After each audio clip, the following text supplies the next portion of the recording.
เด้อพยายามเบิ่งงัวกินข้าวเด้องัวไผกับบ่ฮู้เด้องัวแม่ใหญ่ตัวนึงเด้อแล้วก็ตัวดำตัวนึงก็ส่งตัวใหญ่เนี่ยตัวนึงก็น้อยเด้องัวทำมันใน5ตัวมากินข้าวตัวนี้เด้อกินหลายที่สุดเลยจับบ่ได้เด้อเอาต้องยิงเอาละ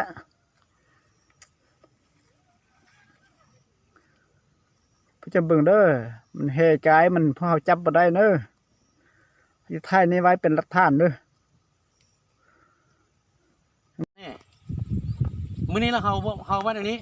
เฮาบ่นักเว้ากันเด้อแต่ว่ามื้ออื่น9 โมงเด้อ9 โมงแล้วให้มาหาเฮาอยู่เฮือนเด้อไปดินชี้หันเด้อให้เลยบ่บ่งานเฮาบ่ฮู้เด้บ่มาแล้วมาเข้าห่วมที่นึงอันบอกเฮือนหาเจ้าแล้วขึ้นไปโรงเรียนนั่นน่ะ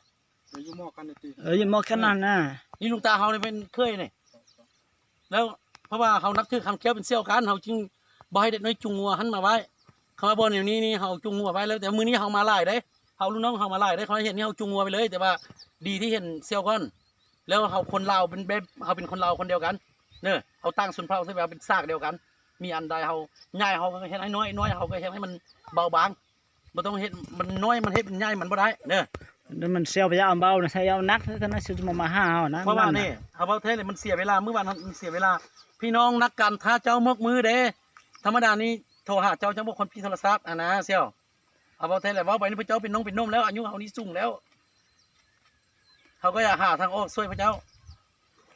ทำนั้นแต่เสียวว่ามันสิมาหามันจะเทศนะสิเบานักนะเสียวนะมื้อเด้อมื้อ9 โมงเด้อ9 โมงแล้วมาเทศเด้มันสิตัวทำละลายเถื่อน่ะ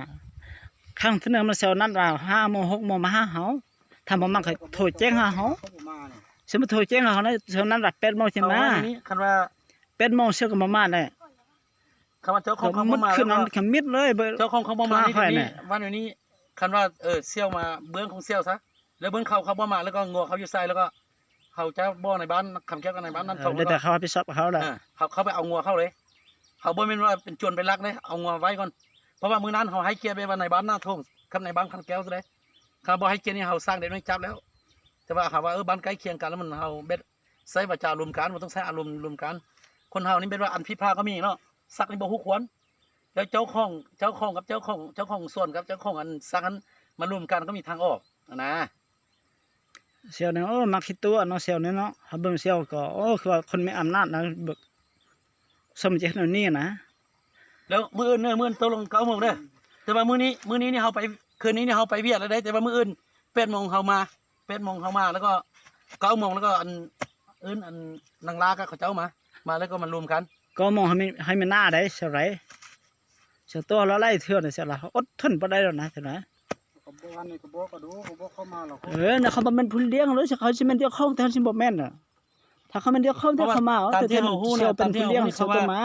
เขาบอกมาเสียต้องมาเขานำเฮาเดียวมาเลี้ยงงัวของแม่เฒ่าแต่ว่าสำคัญนี้ธรรมดางัวของแม่เฒ่ากับงัวของเขาเข้ามา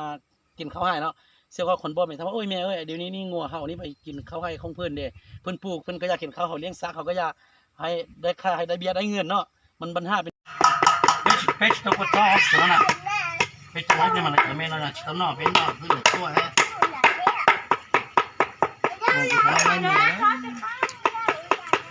哎，你要的这带了嘛，要得我到哪是嘛？到路就得需要，到我就到这。那没有就俺面了呀。那面就都弄呆。哈哈。得了。好着呢。啊。了。你，到几个就那学姐姐么？哎，那搞到好几圈就那。哎，还那搞个多好。好，就那大家嘛的，哦，好快不到给。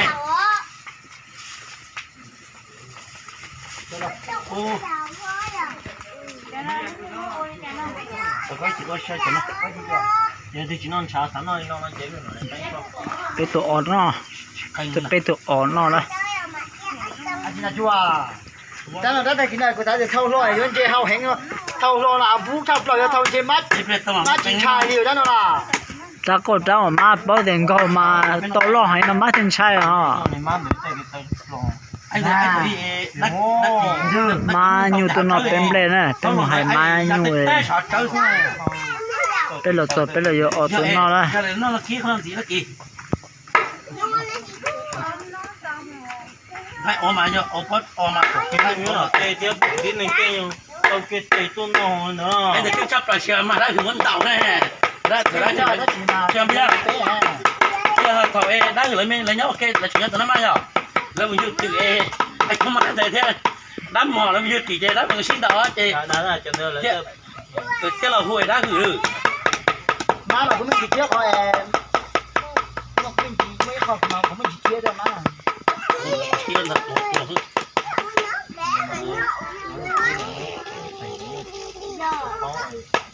để cầm tay nó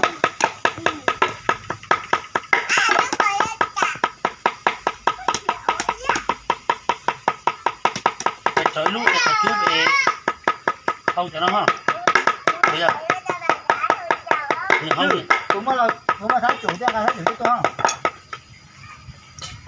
không phải ngay này lúc sẵn chế nữa thôi mà đang cao lưỡi à nư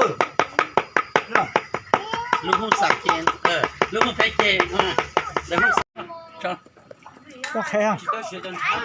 sao rồi có khe là gì không ăn tối chỉ có em có khe bao giờ con là cuộc cái này mà chuyện áp lực lớn cho nó cái thằng cái ôi cái khăn nào mình chỉ chầu má bắn xài tay cái rau nào cái nồi cháu là con là cũng bao nhé qua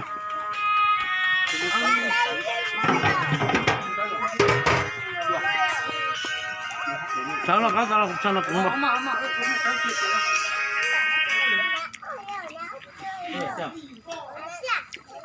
năng ta giúp tháo nhưนี้แล้วก็กินข้าวหนังที่เขาตาน้อยเนี่ยแล้วก็เขาบอกมันมาแต่เขาเนี่ยก็ไปเมื่อกี้ว่าไปแล้วเมื่อกี้เจ้าสาวนึ่งนงแล้วพอดีมาตาเขา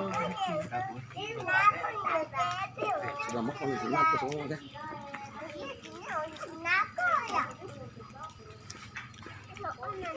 xé nó có nữa có nó xé này có cho pla cho hú nó chuột nó sao nó cho pla hú bây giờ cho nó vô chừng xa wow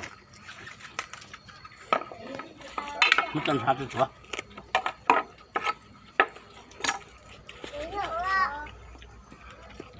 nó cái có chỉ ăn thả nó không nán rồi nó chân rồi mới chân sao cái chuột này nó cho nó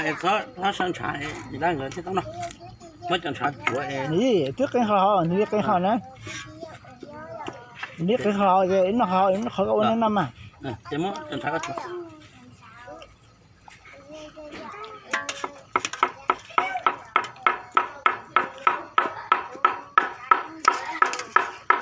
chút tụi mò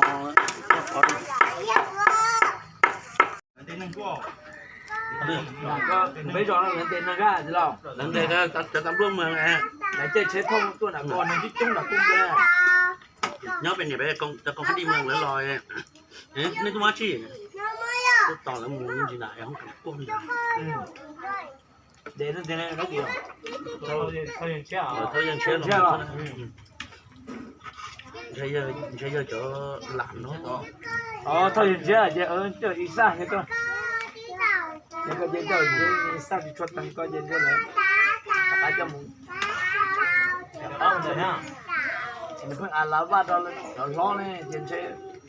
người ta khá dễ nghe cái gì cơ cho mình soi đủ cái gì cơ